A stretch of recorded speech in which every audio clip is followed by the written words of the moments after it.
The roundtable member, Dave Linden, will introduce today's speaker, and using Zoom are encouraged, as I said, to use the chat box to submit their questions at the end of the meeting. Thank you much. Here's Dave Linden.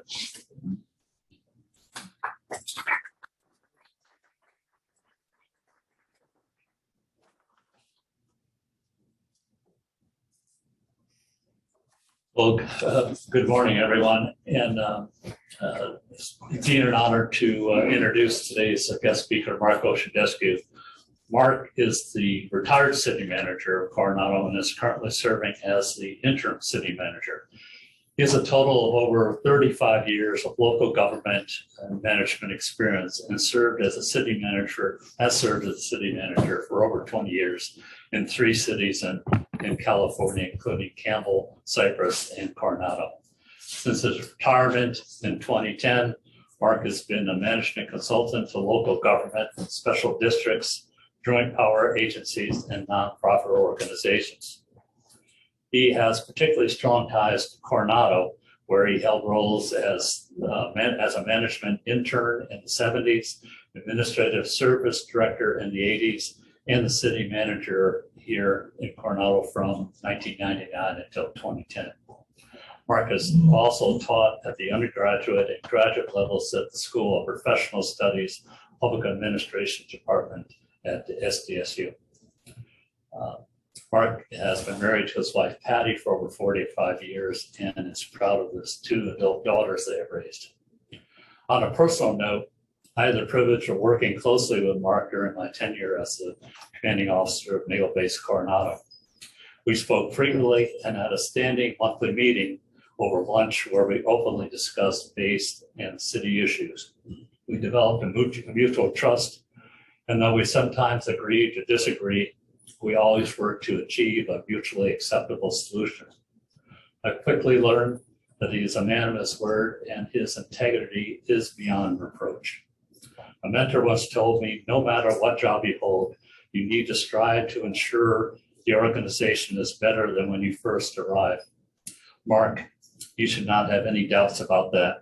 Coronado owes you a debt of gratitude and is a much better place today because of the care and concern you have always had for this community. Please join me in welcoming Mark Ochenduszko.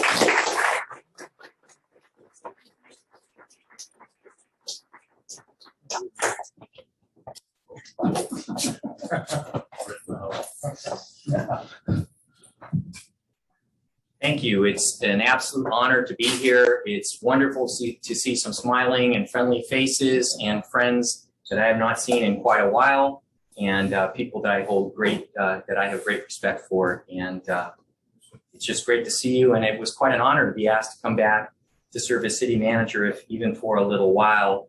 And although I considered myself retired and I wasn't taking on, I've done some management consulting, but wasn't taking on any more assignments, how could I say no when the city of Coronado asked me to come back? So as Dave said, I've had 4 tours here in Coronado. Once as an intern when I was 21 years old, and my compensation was bridge tickets. And quite honestly, knowing the work I did back then, I might not have been working as a college intern. I came back later as the administrative services director, so I headed up finance and personnel for the city. Left to become a city manager, came back as the city manager of Coronado, and now here I am as interim city manager for a period of only 4 months or so.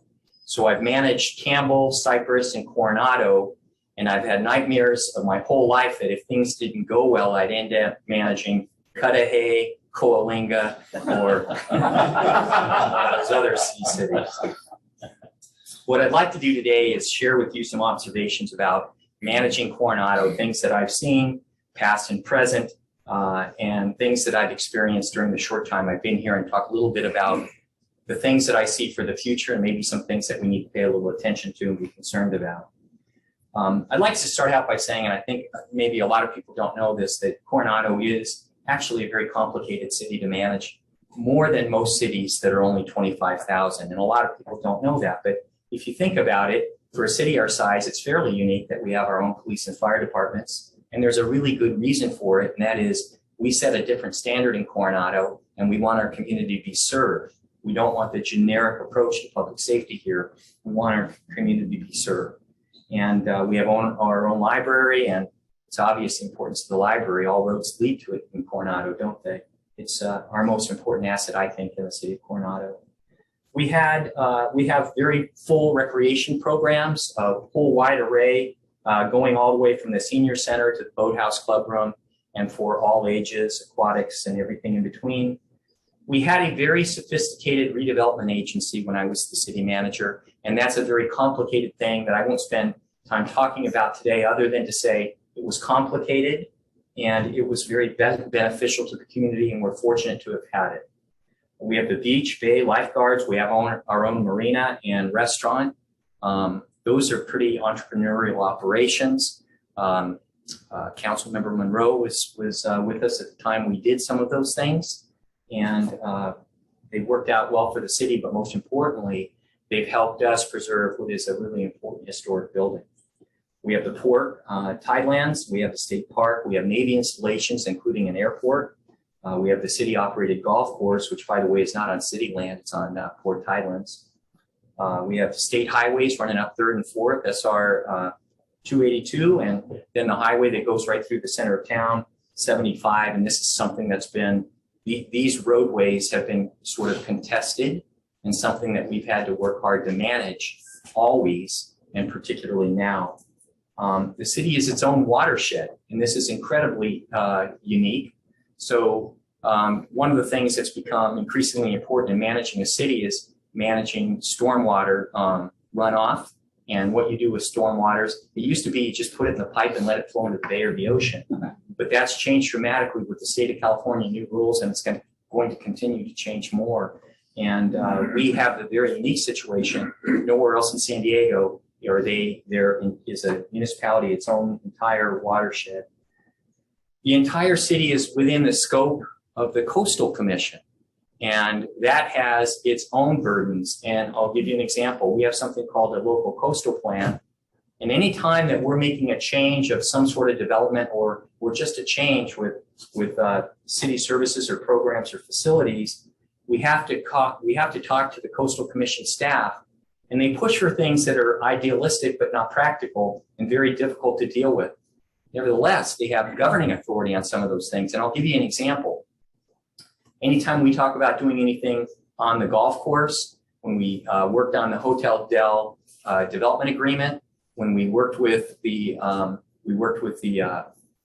yacht club, the Coronado Yacht Club, on a land swap, when we did the Glory to Bay project, the Coastal Commission wanted to be involved, and the Coastal Commission wanted us to put a walkway along the bay, along the whole golf course. And then besides putting in a walkway, of course, we'd have to put in fencing, and we'd lose a bunch of the golf course and, quite honestly, detract from the quality of the views and the enjoyment of the bay. But nevertheless, that's on their agenda, and it's something we talk about pretty much any time we talk with the Coastal Commission. There are other things beyond that, but that's an example of what it's like working with them. And we are one of only 2 cities I know of that are entirely within the Coastal Commission's jurisdiction. The other one I know of is Avalon on the island on Catalina Island. Other than that, I don't know of any. The city's a member of the port, and we have port-directed zoning in the city of Coronado. And so there are just a number of ways that makes this a really unique city to manage. And to tell you a little bit about what it's like to be a city manager, you get a background in management, of course. You study the courses at someone who becomes an executive studies. But it's a little different than running a business because, and I'll use a manufacturing business as an example. In a manufacturing business, you have research and development, you have product manufacturing, you have quality control, you have sales and marketing, you have your internal sort of support to all those functions, administration, if you will. In a city, it's different because you'll have police, you'll have fire, you'll have recreation, you'll have golf, library, urban planning. So you've got these different departments, and it's almost like managing public services. It's like managing different agencies or entirely different separate operations. So not only do you have to know something about those operations, but you've got to find a good way to pull them all together, because there's a tendency in each of those departments to become their own agencies and their own agency head. And when they do that, what they're doing actually is competing for resources. And so you have to find a way to pull them all together and focus on what's of most citywide benefit and not what would just enhance what they do with their own operations. And so that's kind of a unique part of being a city manager, and something that I always found to be a challenge. One of the things that you have to be a city manager, I know, because I know my colleagues and I just know the businesses, honestly, you have to sort of be a boring person. You have to be kind of boring. And anytime I wonder whether or not I am, I'm reminded by the person I've lived with for 45 years that I'm very well qualified to be a city manager. I served as manager from 1999 to 2010, as Dave mentioned. And our focus during that time was we were improving some programs and services, and we were implementing best practices. But a big part of that job at the time was our capital improvement program.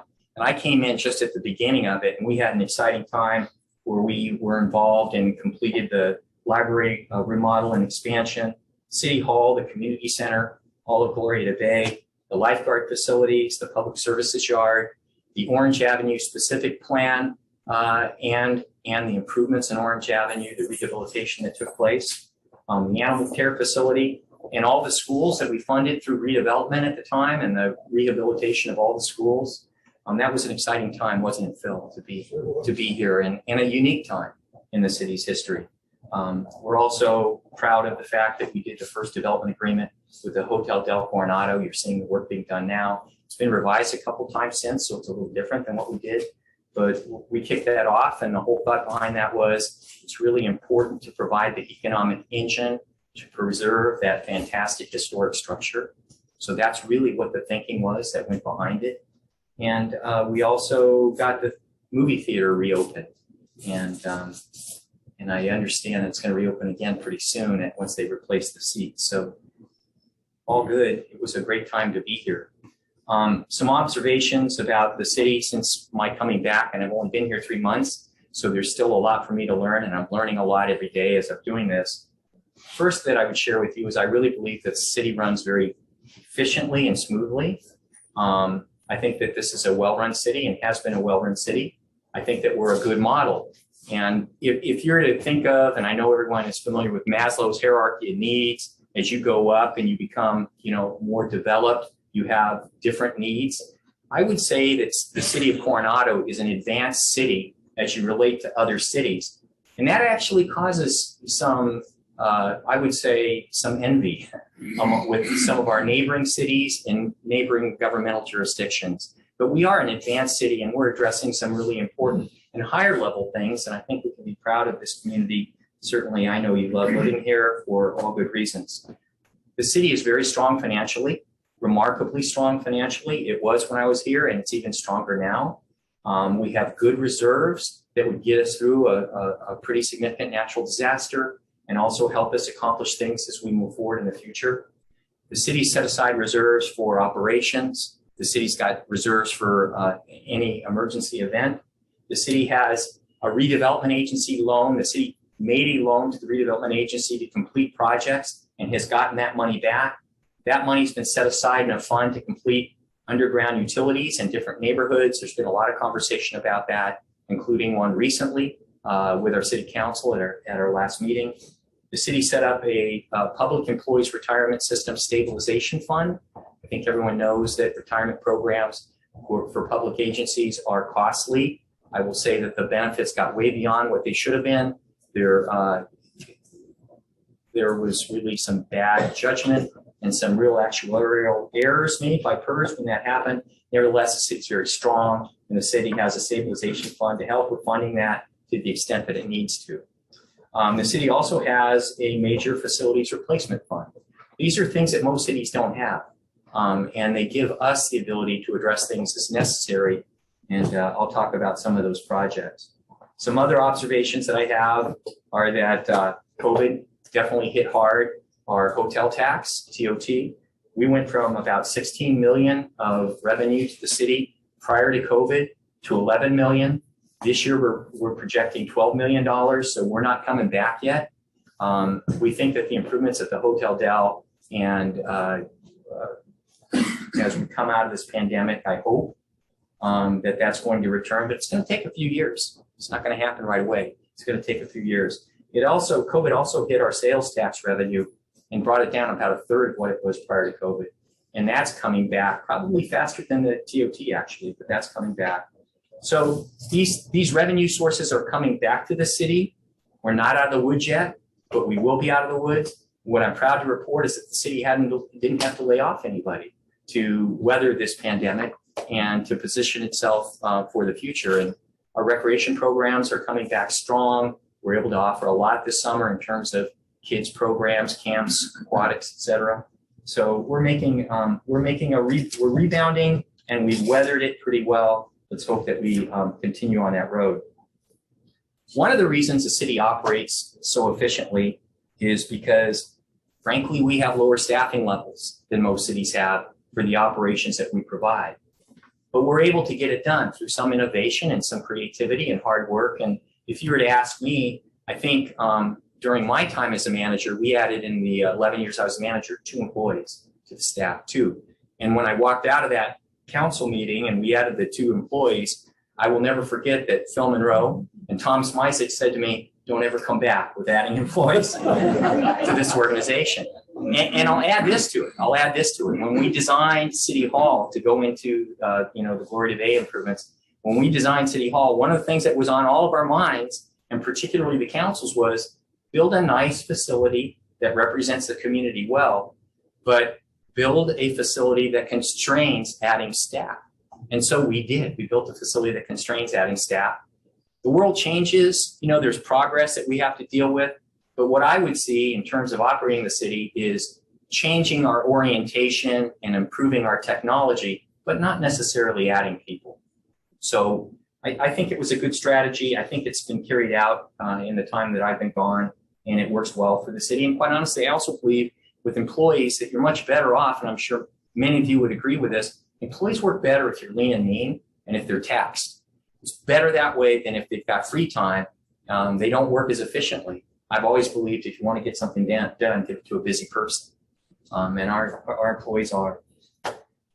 So we have a strong revenue base, and that's really important to our long-term well-being of the city. We need to maintain a conservative approach to operating programs and services. I would say that mostly our programs and services speak for themselves.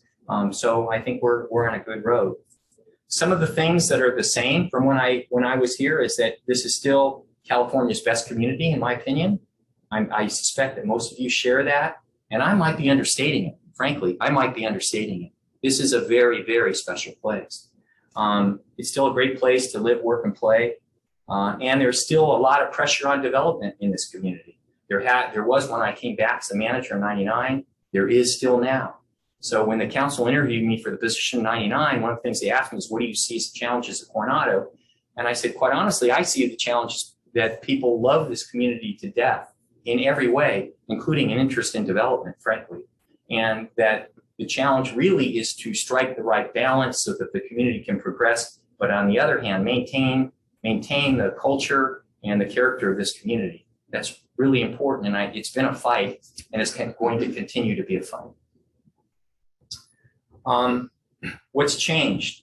There's a lot that's changed, and after coming back and not being a manager for a while, I really, after a few days, went, oh my gosh, whoa, I got to catch my breath. This is really different from when I was the manager in a lot of ways. One is that statewide policies have changed dramatically, particularly with housing and homelessness, and the state is getting deeply involved in local decisions about land use, and they're affecting cities in a very hard way, and I think it's going to continue on.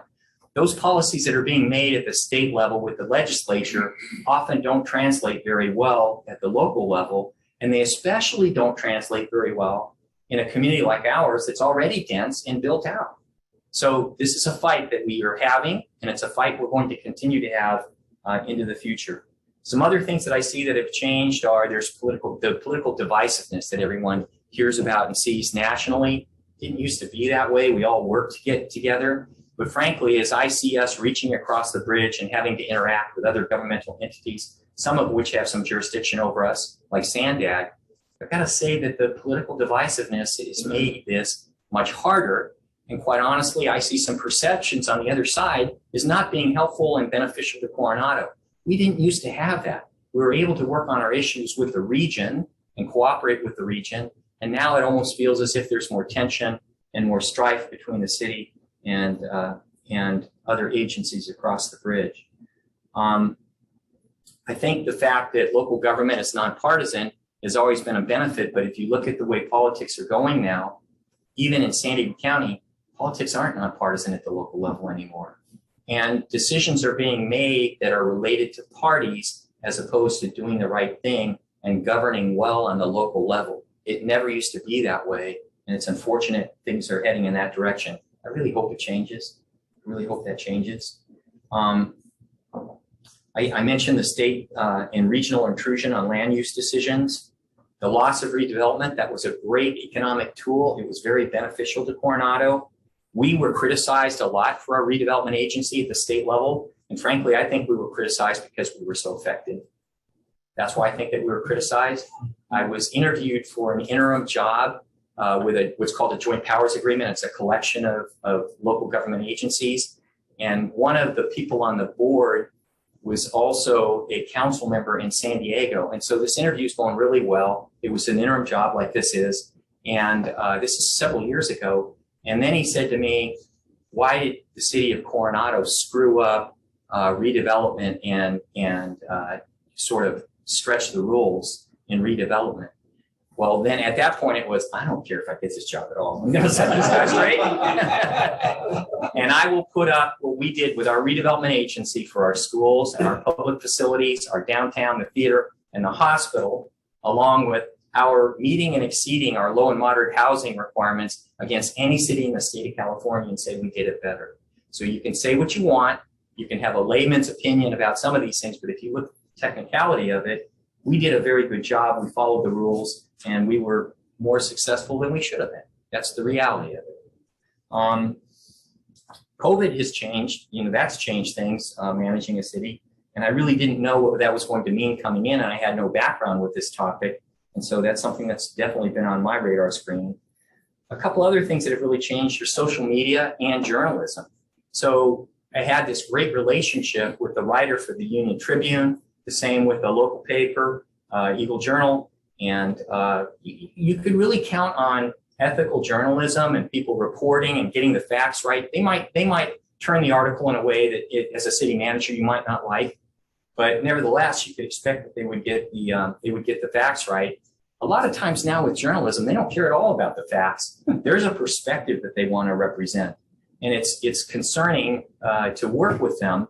Also, social media, things travel really fast through social media now. It wasn't the case 11 years ago when I was the manager, and so by the time you even become aware of something that you're hearing about, it's almost become fact in the minds of people who are communicating in social media. I think the city had a really good answer to that, creating a public information officer position in the manager's office. We didn't have that when I was the manager. I think it has really helped us get out in front, but we've had to some extent, be our own news agency because we can't trust journalism anymore as being an honest and accurate representation of things that happen in our city. And that's not just true for us, it's true for everyone. Another thing that's changed, frankly, is traffic and the sources of traffic.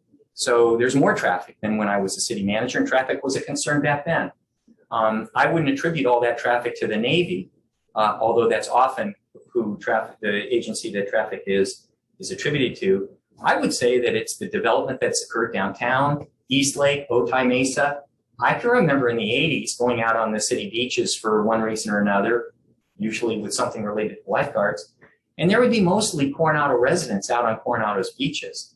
But if you go now, beaches are packed. All the time they're packed. So Coronado is being used more regionally than it used to be. And I would even say, another example would be the concerts in the park.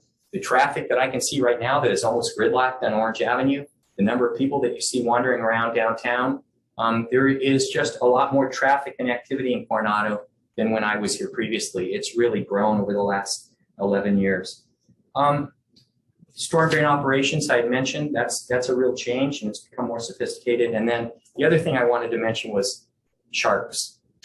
we have sharks. We didn't know we had sharks. We might have had them, but we didn't know we had sharks. But now we know we have sharks. So we have to pay attention to sharks. And we have, we're doing, I think, a good job with that with the lifeguards and keeping people safe. But we have sharks. And I suspect what's happened is that the white sharks are moving into this area more as a kind of a nesting area and a juvenile area for white sharks. But we have them, as does a lot of Southern California, and we have pretty regular sightings. The city has just implemented 2 buoys that go out in the water, and those buoys are giving real-time information to our lifeguards now. And they get it on a phone, and they have these protocols that they follow dependent on the behavior of the sharks. So they're not necessarily getting people out of the water if sharks are spotted, but based on the activity that they see with the sharks, then they're taking actions about it to keep people safe. Some of the challenges that I faced in the time that I've been back is, first and foremost, I would say COVID. And I would say that has 3 dimensions to it. One is the community and events, and the Councilmember Hines and Councilmember Donovan, I know we're very pleased that the city was able to, and they approved, by the way, us being able to hold the 4th of July events, which are so important to this community, and it's kind of our way of showing our pride. It's such a wonderful celebration of Coronado. And we were able to do that, but as much as only 2 weeks prior, we didn't know if we'd be able to do it. And so that was really kind of a scramble. Our approach to it was be ready in case you get to, rather than find out if you can and then get ready. And I think it worked, and I think it was a good celebration. And kudos to the volunteers for the 4th of July committee to pull that off, along with kudos to our city staff who helped make that happen. I would say another challenge I faced is this whole thing. It's called the Regional Housing Needs Assessment, or RHNA, R-H-N-A, RHNA. The Sandag board, in their wisdom, assigned 912 units to be developed, many of them low and moderate income property in the city of Coronado. We have no place to put 912 units. It would sink the island. We were working on plans to do that. We sent our plan to the state Housing and Community Development Department for comments before we brought it back to council for input. And we got comments that said things like, what are you going to do with housing farm workers? How are you going to house your farm workers in Coronado? Those are the kinds of comments, I'm not kidding you, those are the kinds of comments that we had to deal with. And what we decided to do as we approached this, because we have a lawsuit against Sandag over the 912 units, what we decided to do was take an approach that was consistent with what we think we could do. It's still a stretch for the community. Frankly, it's still a stretch. But we came up with 344 units in places where we think that they can be built without really changing the character of the community. But this is really a very tough issue, and it's not going away. The last time we had to update the city's housing element, the requirement was for 50 housing units. This time it's for 912. This whole thing, by the way, was very unfair. It was very unfair. What they did was they had a number of criteria for assigning how many housing units per municipality in the region. And one of the criteria was military employment.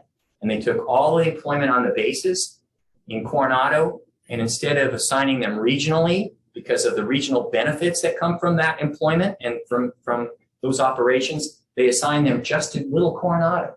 So that's how we got 912 units. And oh, by the way, that's never been done before. That's never been done before. So, you know, it was unfortunate the way it went down. And frankly, I think it was more formulaic than it was practical. I think the people who made those decisions weren't really thinking about capacity within each of the agencies in jurisdictions where they were assigned. And frankly, a bunch of those units could be handled in the county of San Diego in the unincorporated area, and the county was willing to take them. The county was willing to take them. So it was really unfortunate. So we came back with, at this most recent council meeting, 344 units. We think we can find a way to accommodate 344 units without changing the community. And, you know, we're going to have to work our way through this. I really hope I won't be here then, but I really hope the community is successful with this because it's so important. And then trying to just return things to normalcy, particularly with our staffing levels with COVID. We're making great progress on that. we've almost got everybody back on duty in their assignments and not working remotely. We hit a little hiccup with what Cal OSHA rules, and we hit a little hiccup with this new strain of this Delta strain of COVID. I'm hoping that that's just a hiccup, and we've worked really hard to get our employees vaccinated too, so that they're less exposed, substantially less exposed than they otherwise would be. Some challenges that I see ahead are there's some really important capital projects that the city has to complete. One is replacing the Parker pump station. I know that's not exciting, but it is to me. My wife would tell you why. We have to replace the Parker pump station. It's a combination storm drain and sewer transfer station and lift. And it's down on Coronado Avenue between 700 and 800 Coronado. It's been there since 1952 when the Country Club Estates was developed. It's had problems. It's very important in our infrastructure, and we need to replace it. I think that the city has a great plan to do it. We just recently acquired, I would call it a property that's not in very good condition immediately next door, residents, 800 Coronado Avenue. We're going to scrape that property, and instead of putting it all on the small parcel that exists now where the pump station is, we're going to spread it over 2 parcels, and that's going to allow us to have a 6,000 square foot park in front of it and a setback that will complement and be a good thing for the residents that live in the neighborhood. So it will be actually a great physical improvement, but that's a big project. It's a $19 million project for a pump station. So it's expensive, and it's something that we're working on, and we think that the design will be completed in the January, February timeframe. The other one that we need to work on is a water reclamation facility to go in at the golf course, because the time is coming, and we don't know when, but the time is coming when we're going to be told you can't water the lawn. So at that point, we could lose the golf course, and we could lose our center median. Same impact would occur at Tidelands Park, other places too. The time is coming. We don't know when, but the time is coming. So we need to recapture wastewater, and we're going to do that. The plan is to do that down on First Street near the Transbay Pump Station, bring it onto the golf course. The location of the water reclamation facility has been identified as being in the far corner near the bridge, if you're following me. And it'll also provide a new facility to maintain the golf course. If we're able to do this, the plan is it'll generate 1 million gallons per day of potable water that we can use on the golf course, that we can use in Tidelands Park, we can use here in the center median, maybe some areas around the library. And it's a bit of a partnership with Cal-Am Water Company, but that's a really important project that we're working on. We have 3 design build contracts before us right now that were proposals that we're looking at. We will probably be moving down the road with selecting one of the 3 to get on with the design in as soon as the next couple weeks or so. So I would say that that's a very important project. Because we're so physically isolated in Coronado, we kind of need to find a way to generate water. The arena stuff that I mentioned, housing, that's going to play out over a few years. There's going to be back and forth about that. We're in the appeals court over Sandag's decision to impose this many units on us. That decision was made by a weighted vote of Sandag. Sandag has 2 ways of making decisions. One is just a member vote, member by member, a roll call count, if you will. And the other one is a weighted vote. And Sandag took the very unique and non-cooperative position that we haven't done in this region very much, to use a weighted vote, which meant that these units were imposed on Coronado. So we're challenging the use of the weighted vote. And we're hopeful that if we're successful with the challenge, that we'll be able to get this question back before the Sandag board, and a one agency, one vote approach will be taken where we might be more successful.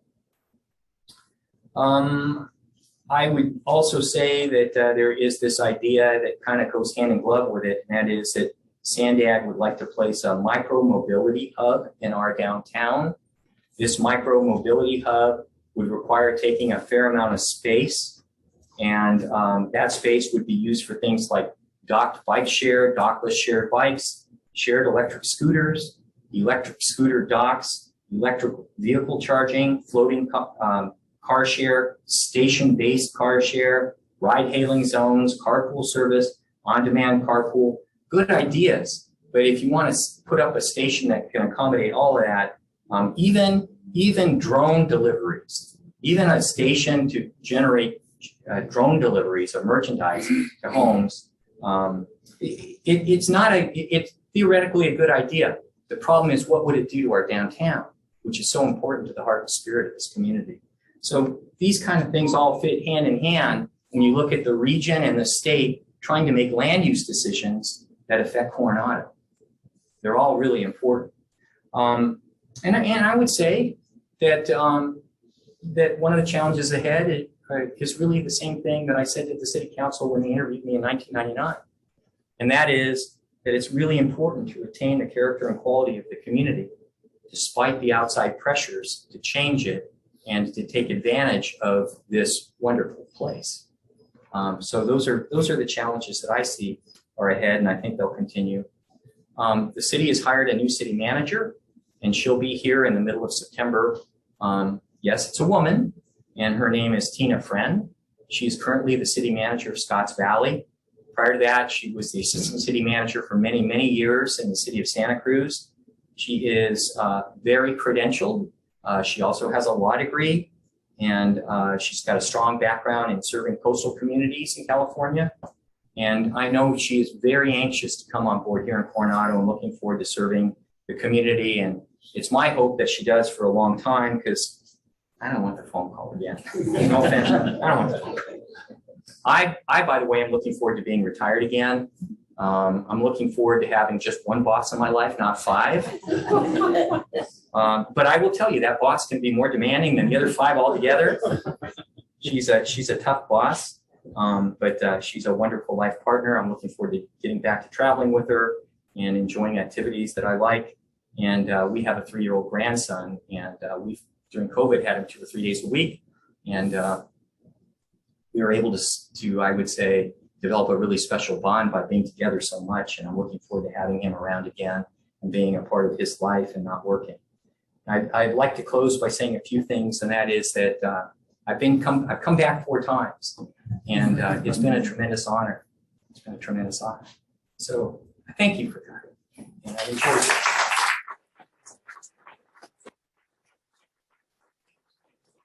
Very much, Mark. This is a great presentation. Let's take a 7-minute coffee break, then question and answer. Thank you. Nice job.